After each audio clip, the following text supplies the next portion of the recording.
All right. Good morning, everybody. I have good news and bad news for you.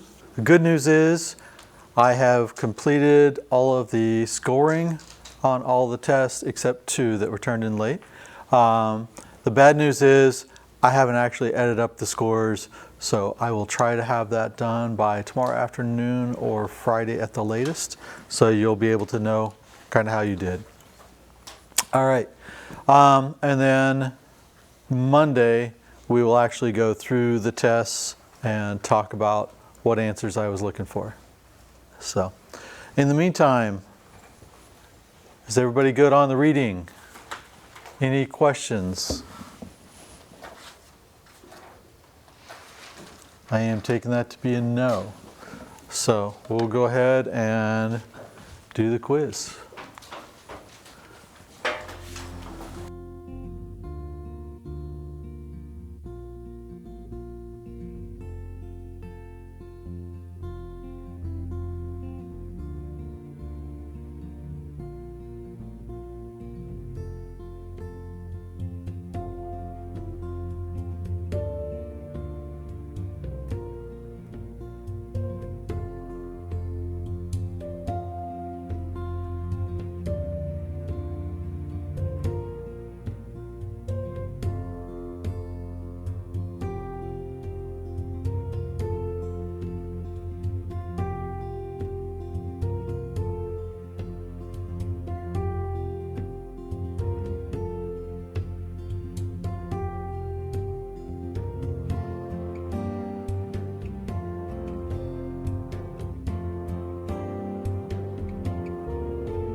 All right.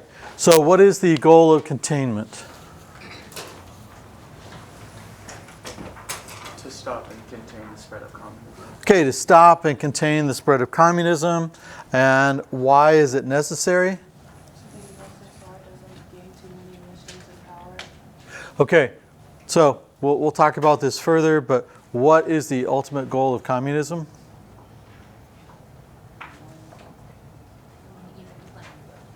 Say it again.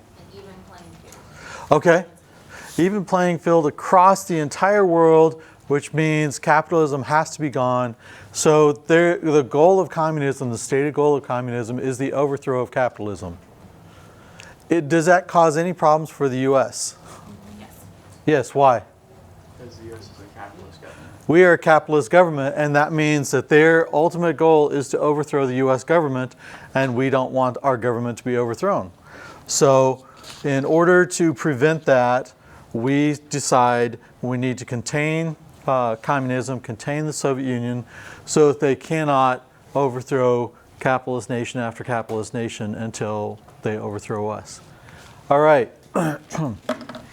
So before the midterm, what were we talking about? The end of World War II. End of World War II. What happened at the end of World War I that was designed to make the world never have a war again? The League of Nations. But we already talked about it. The U.S. does not agree, so the U.S. never joins the League of Nations, right? And if the U.S. doesn't join and other major nations doesn't join, what's the chance that the League of Nations is going to work? 0, right? So at the end of World War II, we decide, all right, you know what? The League of Nations was a good idea. It had some positive points, but we need to come up with something a little bit different that's going to resolve some of the concerns. So before Germany's surrender, we build the League of Nations. We build the United Nations. How is the United Nations built? There's 2 parts.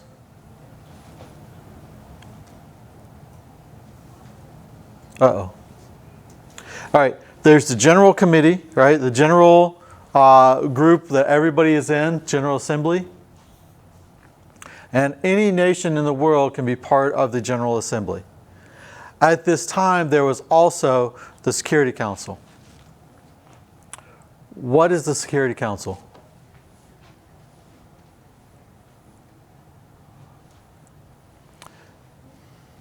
All right, if you look up there and you look at the countries that are involved, what do you think they all have in common?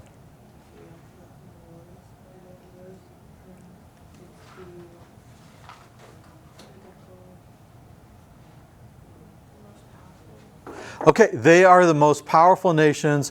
They are the major significant nations that helped defeat Germany, right? So they are the most powerful nations in the world at the time.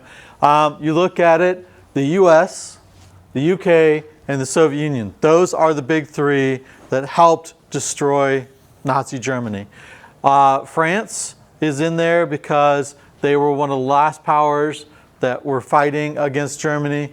And then, intriguingly, the Republic of China.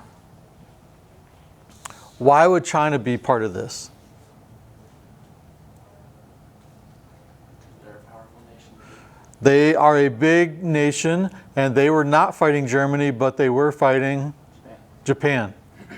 So these are the major powers that fought against Germany and Japan. Why do you think we separate those out? What's the purpose? They're called the Security Council. Okay. Those are the biggest, most powerful nations that help defeat the Axis powers. And so we basically admit that if we can keep those 5 together, that the rest of the world's going to follow, right? If you can get those 5 to agree on something, then everybody else is going to either fall into place or it really doesn't matter. And so they say, let's have the Security Council. The Security Council is the only place that has a veto power. Why do they have a veto power? Every single one of the countries in the Security Council has a veto power. And it has been used several times. What happens if one of these nations don't agree to something and everyone else tries to force them to do something? They just leave. Okay, they could leave or they could go to war, right? Can you afford for one of those 5 countries to go to war against the others? What's the goal of the United Nations? Okay, to push for peace, to keep peace throughout the world. So if these 5 agree on something, then they can do what they need to do. But if one of those 5 does not agree, then you have to step back and go, okay, we don't want one of these 5 countries to go to war with the rest of us. So let's slow down. Let's figure out what's going on. All right, the other goals: to develop friendly nations, to help everybody improve the lives of poor people, to conquer hunger, disease, and illiteracy, and to encourage respect for each other's rights and freedom. Those are all very nice, happy goals, right? Are they super realistic? Probably not. But they're the goals. We're going to try to harmonize all the nations so that we can reduce the chances of war. Again, I think it's a great idea. Just how credible is it? I mean, we've seen, the last 70 years? It does some good things. It can slow some things down, but it is not the only way to make it fully capable is to make it powerful enough to enforce its actions. And nobody really wants that either. You don't want like one group that controls the world. All right, so while we're building this nice, wonderful organization that's going to keep the peace and allow everybody to defeat hunger and fear and all this, what is the Soviet Union doing? Taking over Eastern Europe. That's not the goal that we had for it, right? That's not the goal of the UN. Why would they take over Eastern Europe? Set up communist governments to overthrow capitalist government. Yeah, because back in the middle of the war, Stalin said, we are going to put a wall around us that is going to protect the Soviet Union, and we are going to expand communism. So, amazingly enough, they do exactly what he says they will do. Everywhere that Soviet armies moved in World War II, wherever they have armies, they did not pull them back. They just left them there. Now, why would they do that? What are the chances of these countries overthrowing the Soviet Union if they have their armies there? Very little. Yeah. I mean, realistically, all these countries have been destroyed by the war. Their people have been killed and wounded, and they are just devastated. And the Soviet Union's army is right there, so they're not going to be able to fight. They have a standard technique as they roll in and take over. So the first thing they do is take over the radio station. Why do you think they would want to take over the radio station first? So they can control what the people hear. They control what the people hear. So now, at one point, you could control pretty well what people hear because there were only 3 television stations in the U.S., 3 major television stations, and radio stations. So if you could control what came over the airways, you could control the message that went out, right? Is that a possibility now? Okay, Drew's saying no. Why? The internet just has way more holes. Exactly. At this point, you have Twitter, you have Facebook, you have any number of internet sites. So a lot of countries, North Korea is the primary one, really, really hates the internet because it allows you to gather information that they don't want you to have. So once I control the radio station, I control what you know, right? So once I control the radio station, I can tell you that Jake is a bad, bad person and we should never, ever talk to Jake again, right? If that's the only information you have, what do you think? That Jake is a bad person and I need to stay away from him, right? So who would I do this to if I'm the Soviet Union? Who would I set up as a bad person? Okay, the United States and anybody who is trying to prevent the Soviet Union from accomplishing their goal, right? So I control the radio station, now I control the news. I tell you, hey, life is starting to go really good, but these certain people are really causing problems and they are the reason that we can't have a good life. They are the reason that we have to keep our armies here. Now, what's the reality? These are the people who are trying to get the Soviet Union to go back so that they can have a free nation. But all you get is what they are saying. The next thing you do is create this secret police. Why would you create a secret police? So if someone's talking bad about communism, they're right there to shut it down. Okay, so now not only do I say bad things about you, but all of a sudden you disappear off the streets and I don't have to worry about you anymore. You're going to sit in prison and when I'm done with you, then I can release you or I can bury you, whichever is easiest. So now I control people's minds. I also can take out anybody that's going to cause problems. The next is to establish the communist government. So it looks as if the country has established their own government, but it's a government of people that I want to be there. And as long as I control the radios, I can tell you what I want you to know about the candidates. I can tell you what I want you to know about what the government is doing and not doing, right? And then the last part is really interesting. The Soviet Union has been devastated by Germany, right? Their factories have been destroyed. A lot of their cities have been harmed. So the Soviet Union decides, you know what? We're going to just take German and Austrian and Czechoslovakian, all these countries, we are going to take their factories and move them back to the Soviet Union. So they actually, in some cases, would take the buildings apart brick by brick, move them on a train back to the Soviet Union, and build them back in the Soviet Union brick by brick. Why do you think that would be important?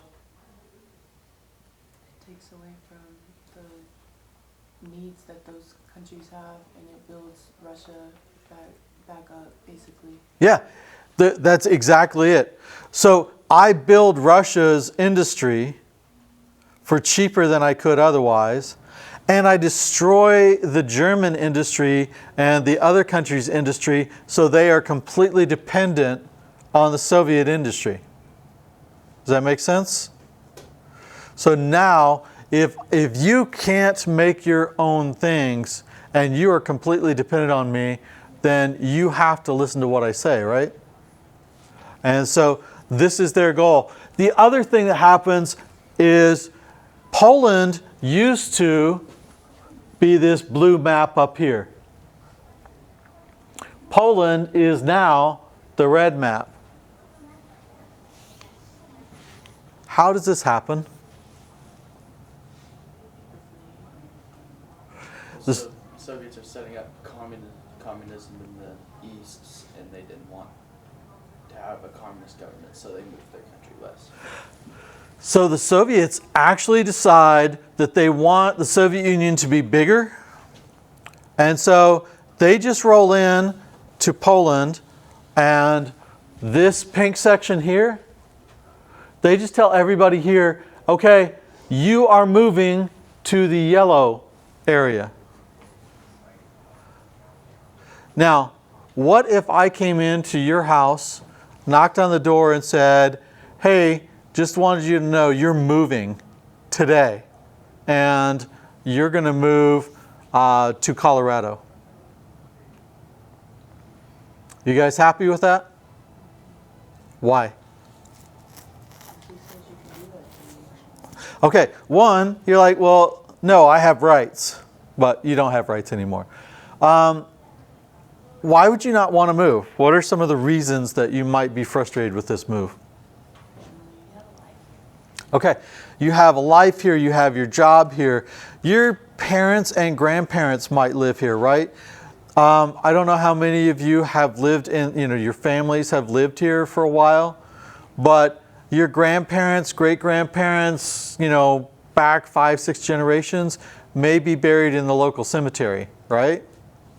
Now think about Poland. How long has Poland been there? At least since the 1500s. So how long have these people's ancestors lived in these little towns?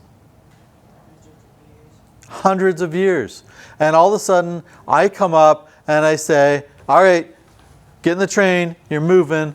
Get in the train, everybody, you're moving. Now, the first thing you're going to be angry about is, wait, whoa, whoa, whoa. This is my church, this is my house, this is my family. I'm not doing this. And then I poke a gun at you and I say, you're moving.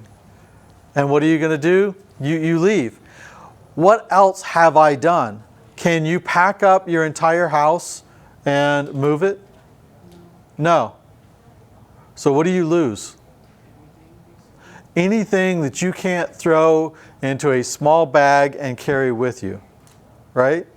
And realistically, a lot of people didn't have the opportunity to even do that. You're thrown on these trains and you're packed in super tight. So as they are driving you across the length of your country, it's hot. You are packed in like sardines. There's no water. People die. They actually die standing up in these train cars. And so when you pull the people out of the train cars, they're dead bodies that drop because it's just, they could not take the heat. They could not take the fact they had no water, food, and they were crushed. So this is truly almost as bad as what you see in the Holocaust, right? It's a shorter time period, but they're still treated in a horrible manner. So all these guys are told, you're moving over here. Now, they are frustrated about being moved, right? But what happens when they get over here? There are already people there. So it's sort of like in Oklahoma when they say, hey, here's the land rush, go take your land. And the Native American nations are like, whoa, whoa, whoa. That's not your land to give, right? When they move over here, there's a bunch of Germans in this yellow area, and they're like, we've lived here for 600, 700 years. No, this is my house. And the Poles are like, I don't know what to say. I was told to move here. This is now Poland. And the Soviets basically come in behind with guns and say, yep. So when this is happening, what does Poland do? Are they able to fight? No.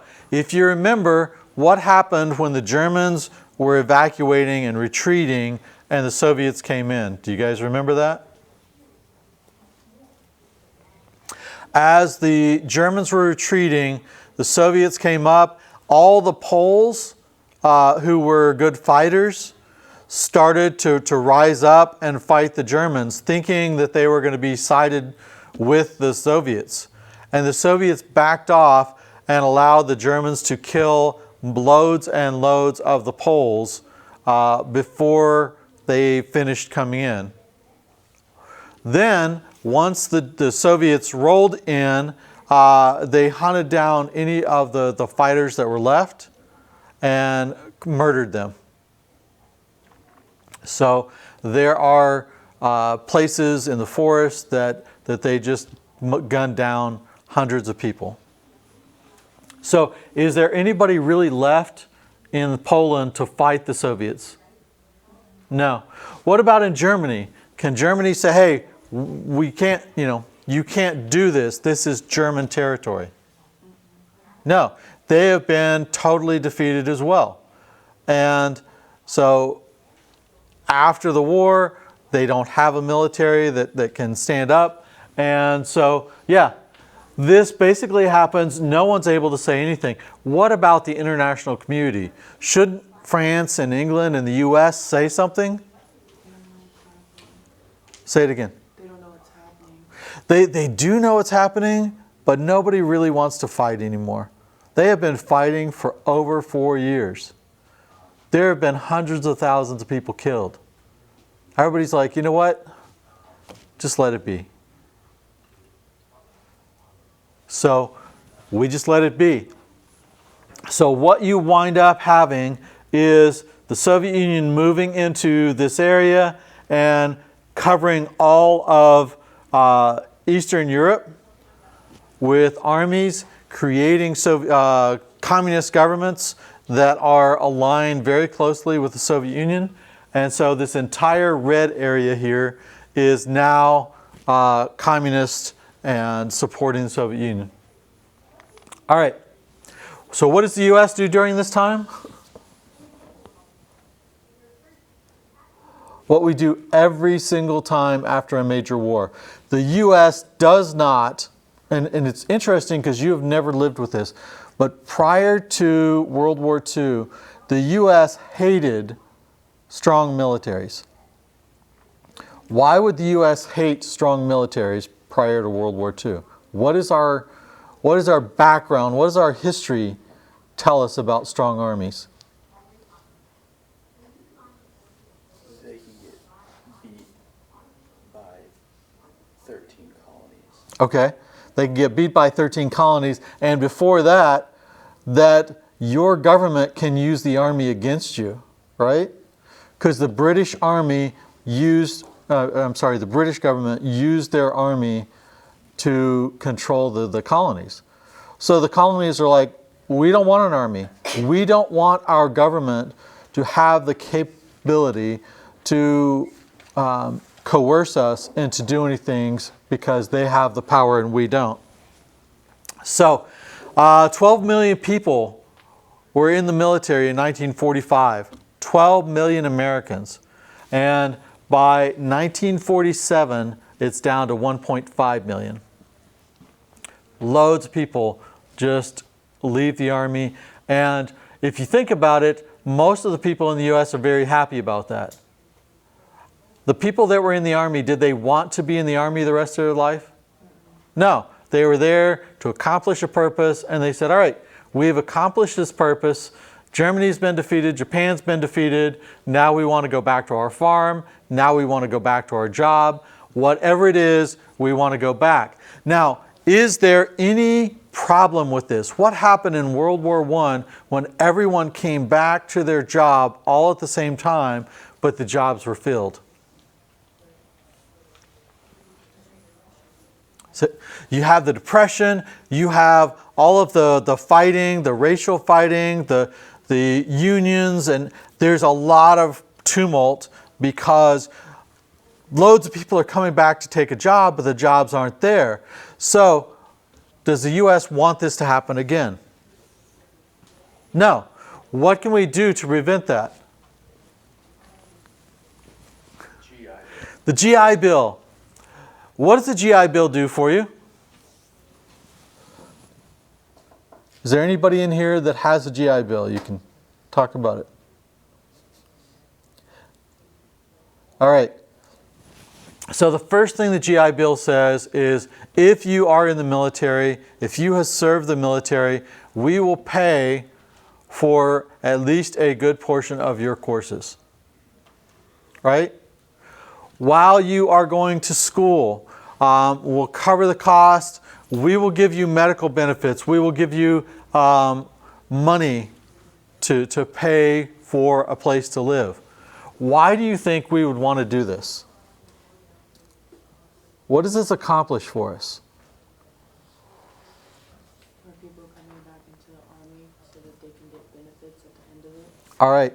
So if 10 million people all of a sudden show up on the job market, what happens to your job market?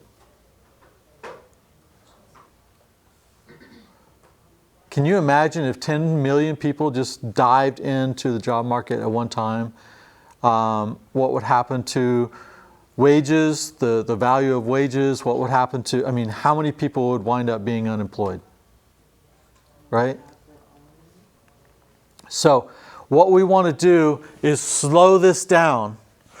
By paying people to go to college, how does this slow it down?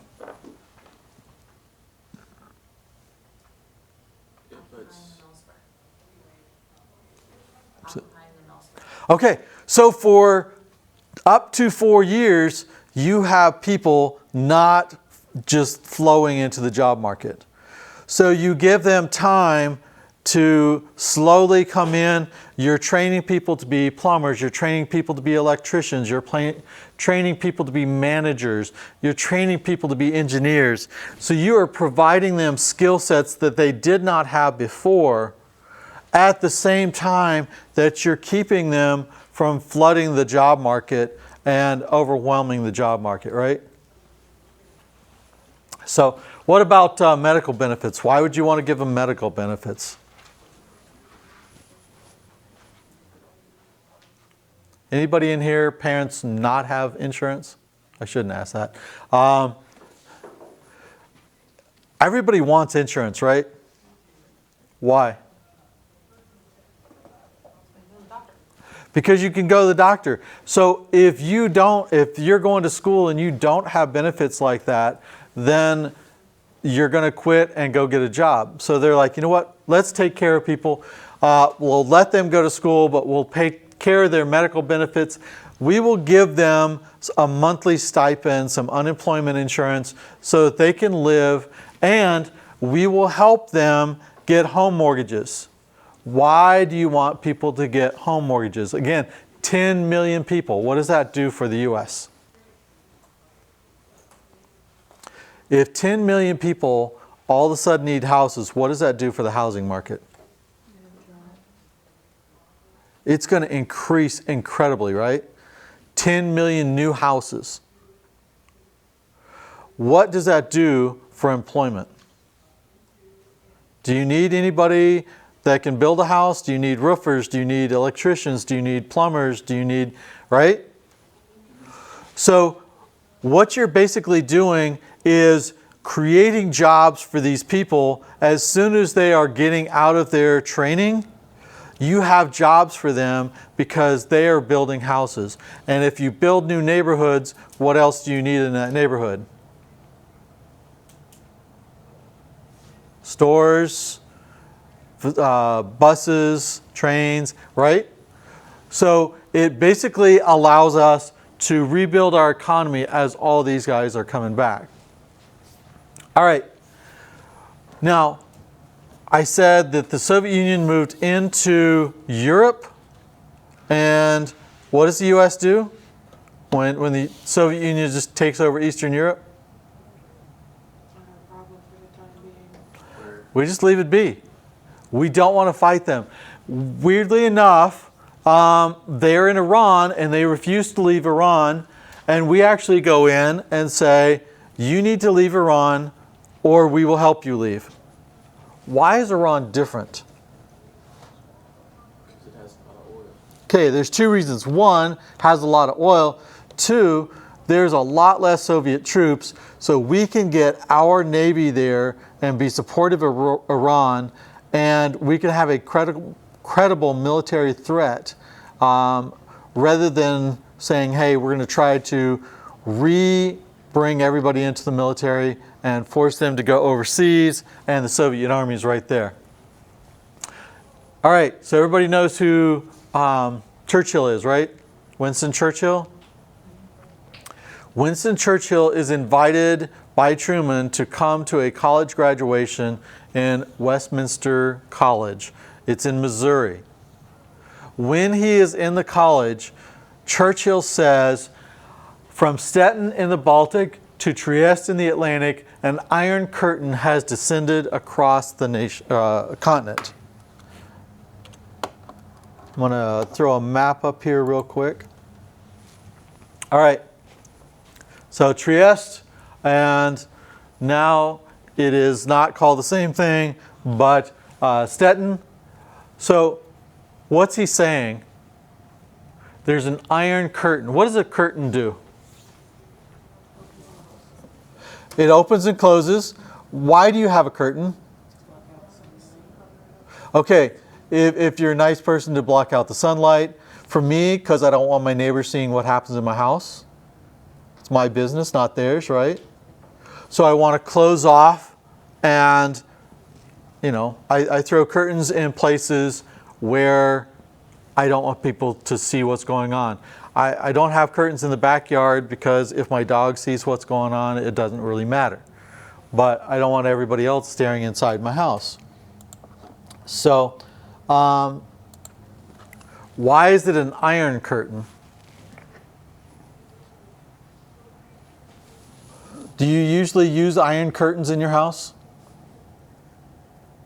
Strong? Yes, it's strong. So what is an iron curtain going to do? It's a very strong thing that separates and prevents people from seeing what's going on inside, right? Why do you think the Soviet Union would put this iron curtain up? So doing a lot of unethical things. Yes, that's exactly what's going on. They are taking apart these other countries. They are forcing them into communism, and they don't want anyone else to see what's going on. So they just say, nope, we're going to do our thing. You do your thing. You mind your own business. So while we are concerned about that, some of the guys sent a note to a guy named George Kennan. George Kennan has been a State Department employee for decades. He is working in the Soviet Union. He saw the Soviet Union created. He knows probably better than anyone else what the Soviet Union is like. So they send him some questions about the Soviet economy, and he uses this opportunity to just lay everything out. And so he sends this really, really, really long telegram. And he goes, look, Roosevelt was super naive. He thought Stalin was a good guy. Stalin is not a good guy.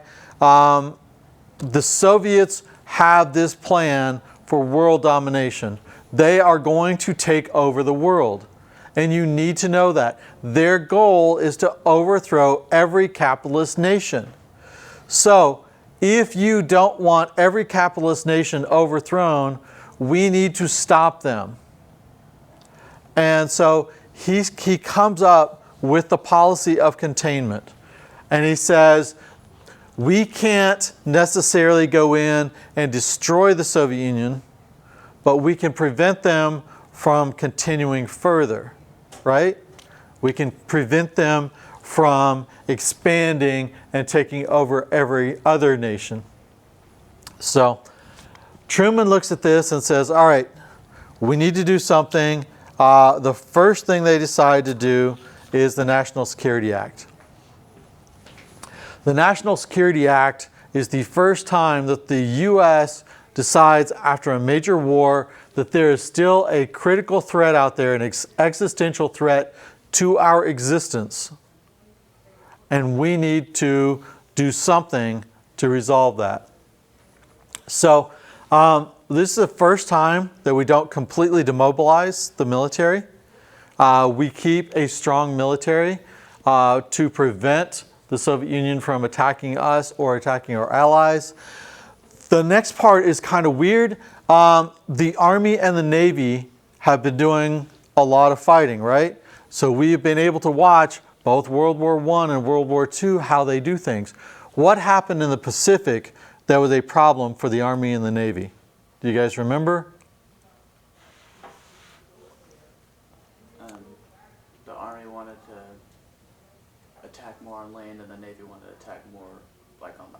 Yes. And how did we have to finally resolve it? The president had to resolve it. That's crazy, right? So they said, you know what? What we really need to do is we need a Department of Defense that all the services will report to, and that person can make the decision about how we are going to do things. So they create the Department of Defense, the Joint Staff, which will help the Department of Defense know what to do. And then, of course, the best thing that they've ever done, they created the U.S. Air Force, and all the other services bowed their heads and said, yes, this is the greatest service ever. And so for my listeners, congratulations, yes. They also create the National Security Council. The National Security Council is designed to figure out how to defend the U.S., how to accomplish foreign policy goals while we make sure that the U.S. is defended. So they become advisors to the president. This is how you need to do things to make sure that the U.S. is safe. This is how you need to do things to ensure that our allies are safe. And so that works out well. The last piece actually is a huge failure, but we don't consider it such. They create the Central Intelligence Agency. Now, based on its name, what do you think the Central Intelligence Agency should be doing? Hacking into foreign stuff. So Or no. the Central Intelligence Agency was designed just to take the information from all the other intelligence organizations and kind of package it together, right? But there's a problem with this. When they create the Central Intelligence Agency, they say, here, we're just going to create it. Everybody work with them because you want to. But the intelligence agencies, so the State Department Intelligence Group still works for the State Department. The NSA still works for the Department of Defense. The Defense Intelligence Agency, which is created a little later, works for the Defense Department. The Army Intelligence works for Defense. The Navy works for Defense. The Air Force works for Defense. So do you think these organizations are going to say, hey, I will give up my information, and instead of telling my boss who gives me money and who can hire and fire me, I'm going to give it to this third party so that they can give it to the president and they can look good. Do you think that's something that you would do? Or would you give it to your boss? Okay, getting a head shake. Yeah, all the agencies are like, wait a minute. The guy who hires and fires me talks to the president. I'll give it to that guy, make them look good. So no one would give their information to the CIA. If you are the CIA and you are created to gather all this intelligence and no one will give you intelligence, then what do you think you need to do?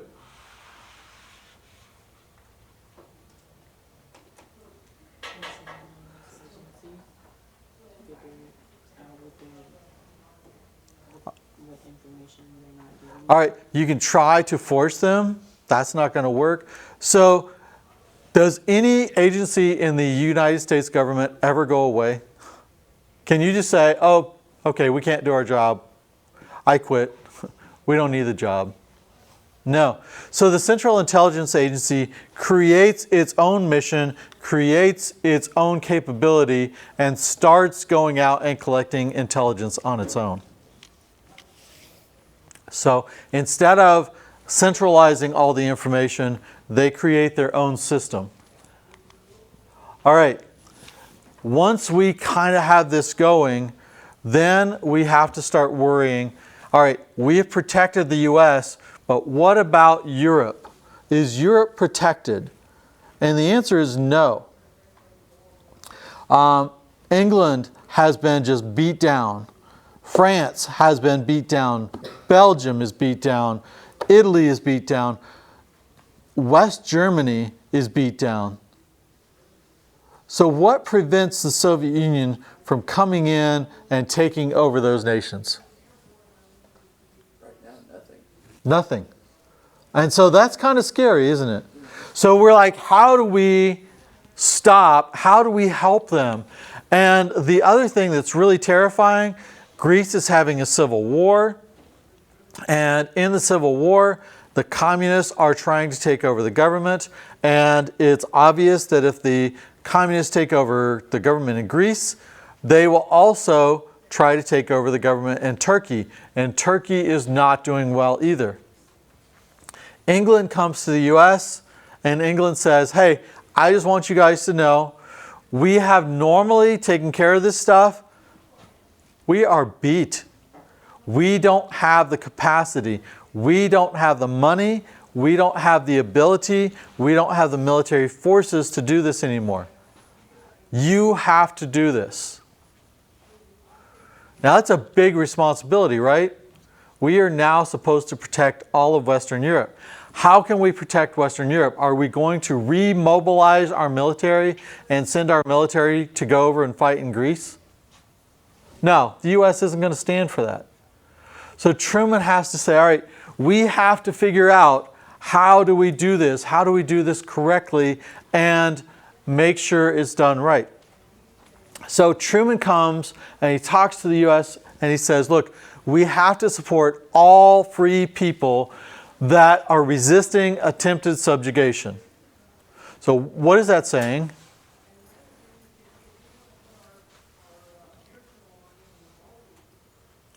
Who are free people? People who are not under communism. Okay, people who are not under communism. And attempted subjugation is going to be the communists trying to roll in and take over their country. So we are going to help anyone who is being outsiders coming in and trying to force them to accept a new government, right? So Congress sits down and says, you know what, you're absolutely right. We are going to protect them. And they offer as much money as needed to protect Greece and Turkey. This is unheard of before. Like Congress just flinging money at other countries, right? Why would they do this though? What's the goal of the Soviet Union? Overthrow capitalist government. Overthrow every capitalist government. So what happens if they overthrow Greece and Turkey?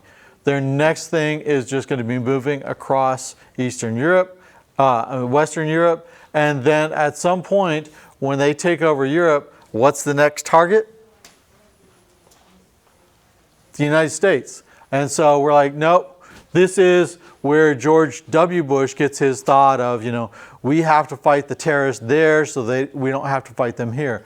This is that first discussion of that. So now we are helping Greece, we are helping Turkey, and they fight back and they are able to overcome the communists. What about the rest of Europe? France actually is considering going communist because their economy is just torched. There are other countries that are really struggling with communism. And so the best way for capitalists to help out is what? Throw money. And this is when we start the process of throwing money overseas to influence governments and to make a difference and make sure that they are staying in the same direction we are. So in 1947, George Marshall, the Secretary of State, goes to a graduation at Harvard. I always find it funny because people go and they have these wonderful speeches. Realistically, nobody at graduation cares. So just like, you know, let me graduate. But he goes in and he goes, look, we are going to give $15 billion to rebuild Europe. That's a whole lot of money, right? And he says, we are going to help them build schools, factories, different things so that they can get their economy under control and rebuild and be stronger so they can help us protect.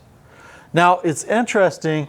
Do you offer this money to the Soviet Union and to Eastern Europe?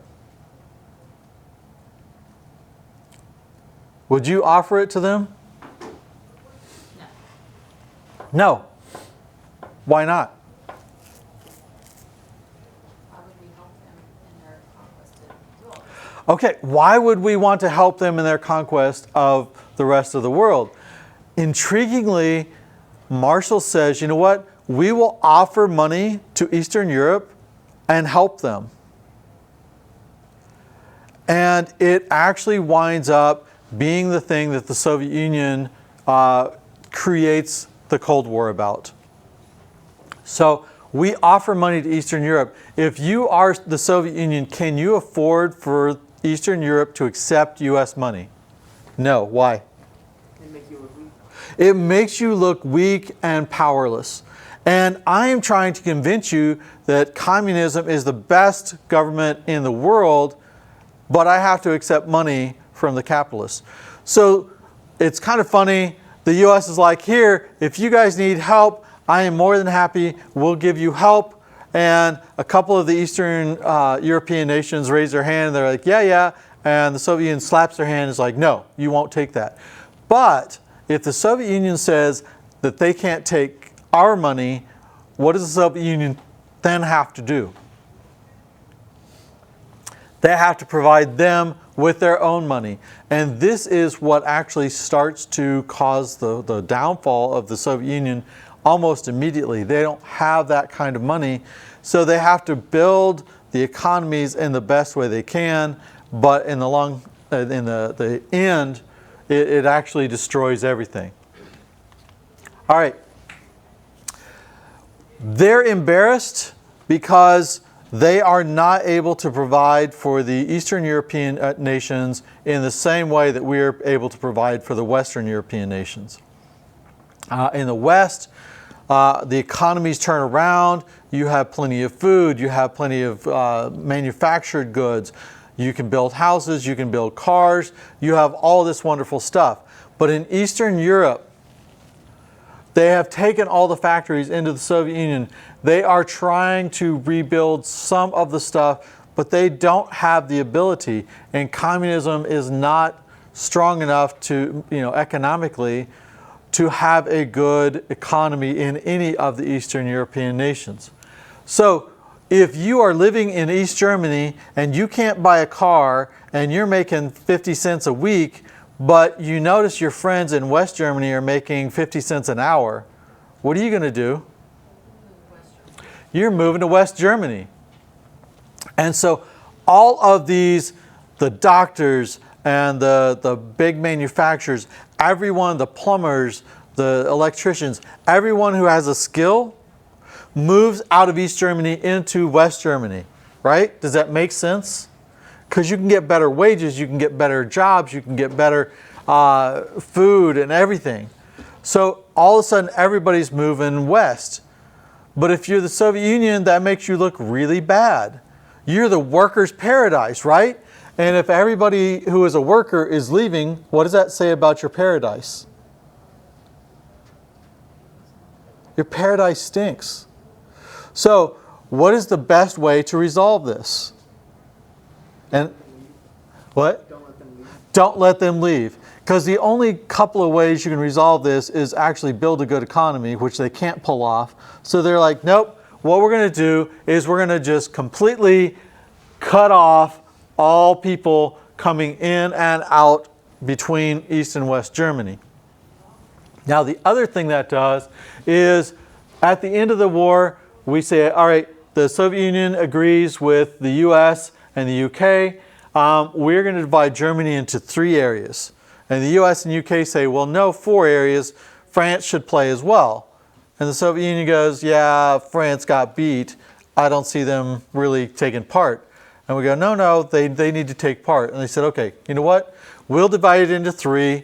And if you want France to have some, then you give France part of your portion. So you have 4 sections of Germany. Berlin is the capital, so that's divided into East Berlin and West Berlin, because the capital, we keep a part of it, right? Now, when they close off all of Germany, what does that do to West Berlin? Cuts it off from. It cuts it off completely. And they believe that that means they will be able to control Berlin and show the power of the communist nations, right? Can the U.S. allow that? So what do we need to do? the general in this area actually starts rolling tanks up and says, okay, you know, we can take this. We'll just start a new war. And the U.S. is like, don't do that, right? So if you're not going to start a war, the only other thing that they came up with is during the agreements, there was an air corridor, 3 air corridors coming in from the north, from the south, and from the west, right? That allow you access to Berlin, to fly in and out.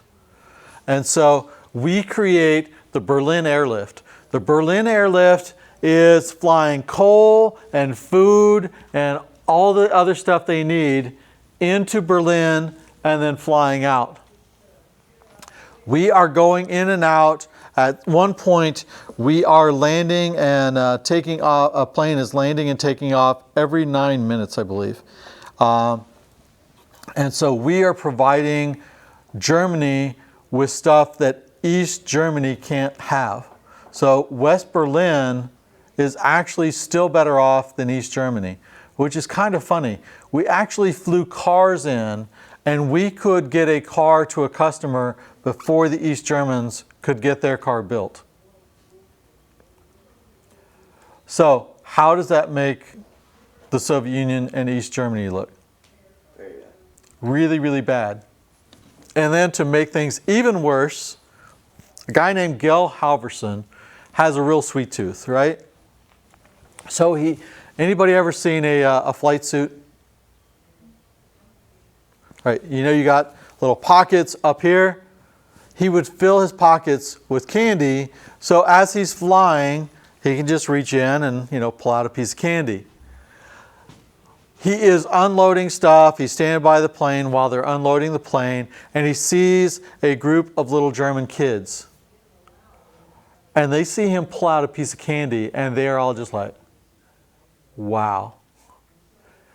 When's the last time these kids have seen candy? Right. Possibly years, right? I mean, they haven't had candy in a long, long time. And if you are an old guy and you have kids, what are you going to do when you see kids staring at you and staring at your candy? Give them candy. Yeah, you smack, no. He reaches in his pocket and he flings the candy out to them. And he expects the little kids to beat each other up and, you know, the most powerful kids to get the candy.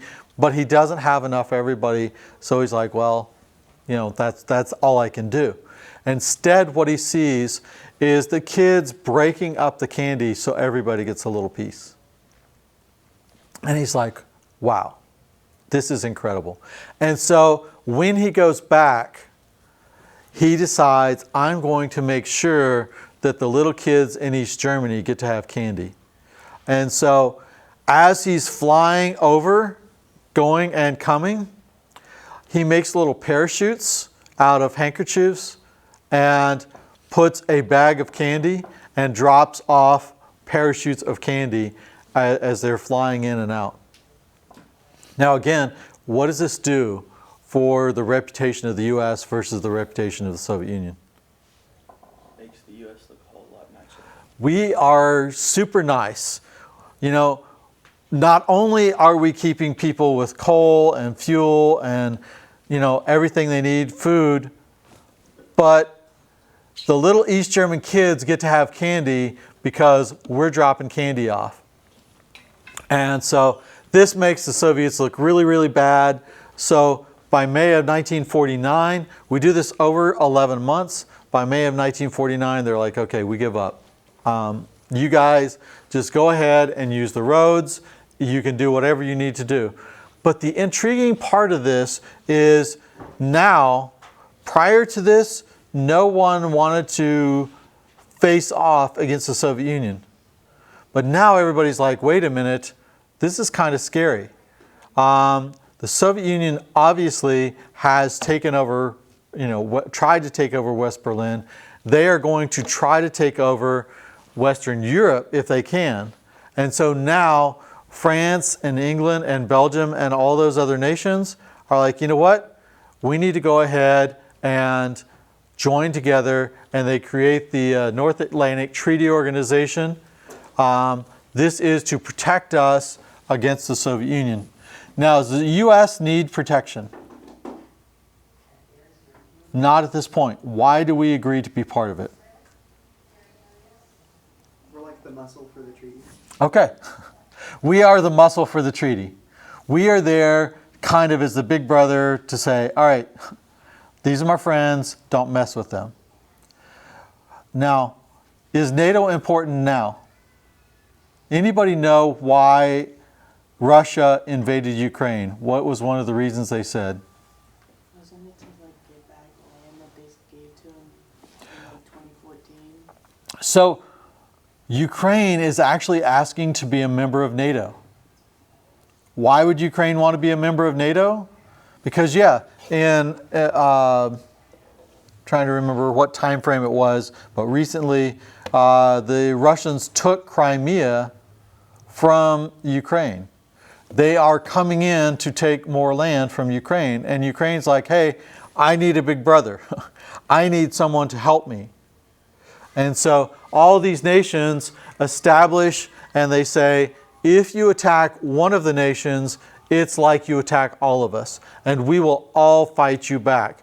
So now Finland is trying to be part of the NATO. There are other nations. It's expanding because now a lot of countries see Russia as a bigger threat, and so we have to resolve that threat, right?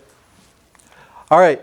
So we have talked about overseas for a while. We've talked about the creation of the Cold War.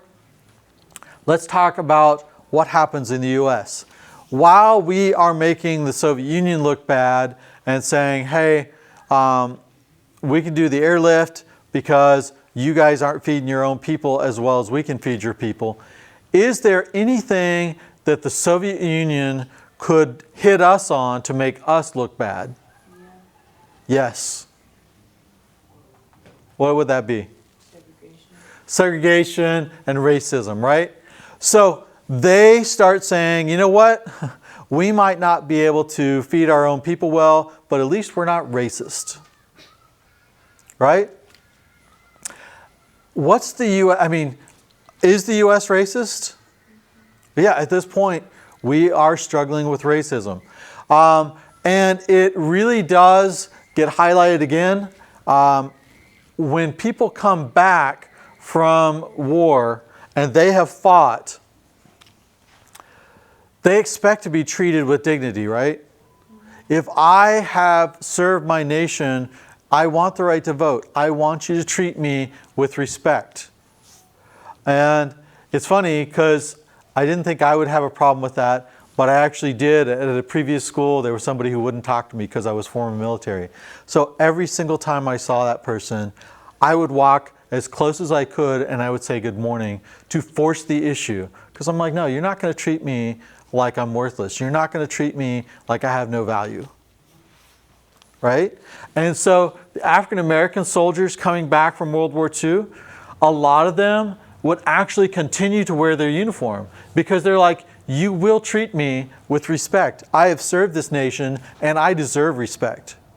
Now, what happens in the South when they force people in the South to give them respect? People are beaten. They are lynched. And why are they beaten and lynched? Because they wore a uniform and they demand respect, right? And so Truman comes in and he appoints a committee on civil rights and he goes, are these stories true? And they come back and they go, yes. And he says, okay, we have to fix this. So he says, you guys, I want you to go down and we will federally support civil rights. We will push the issue. If someone's rights are taken away from them because of their race, we are going to push the issue. We are going to make sure that people don't have problems. He bans racial discrimination in the federal government. He bans segregation in the military. Why those two areas? Does he have the authority to ban segregation at the state level? No, because the Supreme Court took that ability away. So now he's like, all right, I do control the federal government. So he banned segregation there. I do control the military. And so if you think about it, if I ban segregation in the military, how does that help racial desegregation? Those people who come back with those military uniforms can get respect. Okay, so if you think about, now at this point we don't have a draft, but during this time in history we had the draft. So every single person, when you're 18, you go into the military, right? Now if I desegregate and you are forced to stand next to a white person or a black person or a brown person or whatever, all of a sudden, all right, I'm going to go ahead and be obnoxious here. My parents, I don't know, my parents told me that anybody who wears an orange hat is not very smart, not very athletic, and, you know, really is just a bad person, right? So what do I think about you, Jake? You think I'm a bad person. Yeah, and you're lesser than me. Now, all of a sudden, we go into the military and I'm standing next to you and you run faster than I do. Wait a minute, what? And you shoot your gun better than I do. Well, oh. And you're just as smart as I am. Now, what does that do to my preconceived notions? Changes it. Right. Now I have to say, wait a minute, what I've been told isn't true. Maybe guys in orange hats are not, you know, dumber than me, less athletic than me, and lesser than me. And so by forcing people into a personal relationship, I actually get to know somebody. I get to say, wait a minute, my preconceived ideas are not correct. So makes big changes. He also has the courts are making some big changes in voting rights. They determined that the primary is an integral part of the electoral process, and so white primaries violate electoral laws. Now you can't have a white primary. Everyone gets to have primaries and be supportive in getting to pick who does things. And then Morgan versus Virginia, interstate transportation. You can't force someone to sit in a certain place on a bus or a train. You have to allow people to sit wherever they want to based on how much they can pay, not on their skin color, right? Last thing I throw in is Jackie Robinson. Jackie Robinson joins pro baseball. Why? Why is this a big deal? Because pro baseball was mainly white people. There is a league called the Negroes League that all African Americans participated in. They couldn't be considered a pro baseball player. Okay, so baseball is all white. Jackie Robinson comes in. Is he the best African American baseball player? No, he's really not. Why would they pick him? Because he had like the strongest mind and he could take all the criticism. Okay, so he can play.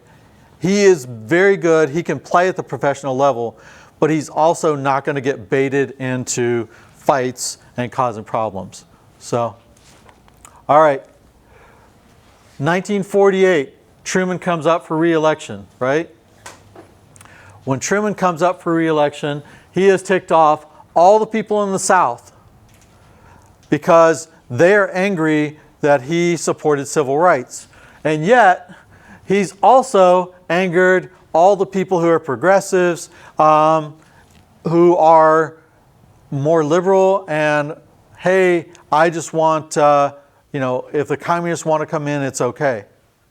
So when you tick off everybody, the Southerners and the liberal Democrats, what's going to happen to this vote? Is there any way Truman could get reelected? All these people are mad at you now. They're not going to want to vote for you. Yeah, I mean, we have Taft and Roosevelt. When they split the vote, it went to Wilson. This, everyone expects for Dewey, who is the Republican candidate, to win, and yet enough people are like, you know what? Truman has a backbone. He's trying to do the right thing. And so Truman wins. He gets 49.5% of the vote, so not even 50% of the vote, but it's more than Dewey, and he wins the election. All right, so how does the Cold War begin? Communism and capitalism. Okay, communists move all their forces. They don't pull their forces back from Eastern Europe. And the U.S. says, wait a minute, and we start containment. And with the Truman Doctrine, we give money to help guys in the West to protect themselves from communism. And this starts the Cold War. All right, what is the goal of containment? Stop the spread of communism. Stop the spread of communism. It's needed because the goal of communism is to overthrow all capitalist nations, right? All right, how's the Truman Doctrine and the Marshall Plan work together, and what is their goal? Truman Doctrine is, All the money, I thought there was the $15 billion. so Truman is, we're going to give money to Greece and Turkey to help them so that they won't be overthrown. And the Marshall Plan is to give more money to rebuild economies. So the Truman Doctrine is, we'll give you money to fight. The Marshall Plan is, we'll give you money to strengthen yourself so that you can do the fight later.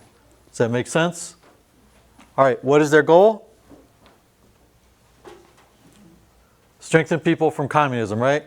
All right, what's Truman's Commission on Civil Rights recommend? What does he do? Desegregate the federal government and armies. Desegregate the federal government and the army and set up the Civil Rights Commission, right? All right. So for next class period, this is our readings and our questions. And our paper is due Friday. Next Ye- week. As soon as you turn it in, it'll be great. I am going to be grading because I have all of your midterms, all of your papers, all of my senior class midterms and papers. But yes, we'll do whatever. I was like, the writing center couldn't get me until the 11th, they said. Yes, the Writing Center got overwhelmed. What I heard is everybody waited to the last minute. And so at this point, you will not be able to get to the Writing Center before it's due. And so what I want you to do is go ahead and make an appointment. You will lose a couple of points, but it's not going to be as dramatic if you don't turn it in. If you don't turn your paper into the Writing Center, you lose 5 points off your total final grade. If you turn it in late, you will lose 10 points off the paper for it being late, but it's still way better to get a 90 than it is to lose other, everything. So they tell you that we turn it in? Yes, they will let me know that you turned it in. All right, I do have one other favor to ask you guys. I noticed a whole lot of phones coming out. Please help me out because I don't want to be calling you out on TV for having your phone. So